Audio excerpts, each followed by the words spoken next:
लाडक्या बहिणींना दरमहा 2100 रुपये देण्याचं आश्वासन भाजप सरकारने निवडणुकीपूर्वी दिलं होतं। मात्र प्रत्यक्ष 1500 रुपये देण्यात येत असल्याने महिलांचा अपेक्षाभंग झालेला आहे, असा आरोप साताऱ्यामध्ये ठाकरे गटाच्या महिलांनी केलाय। यावेळेस महिलांनी जिल्हाधिकाऱ्यांना निवेदन देत सरकारकडून आश्वासन पूर्ततेची मागणी केलेली आहे।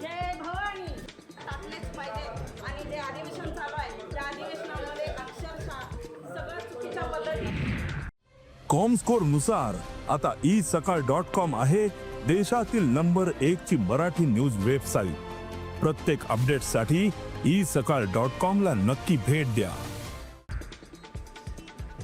सोलापूर जिल्हाधिकारी कार्यालयामध्ये एका 70 वर्षाच्या वृद्धाने कीटकनाशक प्राशन करून आत्महत्येचा प्रयत्न केला।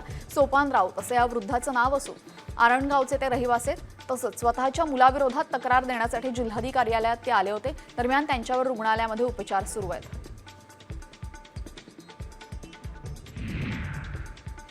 महाराष्ट्रातील प्रमुख तीर्थक्षेत्र असलेल्या पंढरपूरच्या विठ्ठल रुक्मिणी मंदिर सुरक्षिततेचे 3-13 वाजलेले आहेत। मंदिर परिसरामध्ये VIP रस्त्यावर दररोज फेरीवाल्यांचा अक्षरशः बाजार मांडलेला आहे। त्यामुळे बाजारामुळे विठ्ठल दर्शनासाठी आलेल्या भाविकांना त्रासही सहन करावा लागतोय।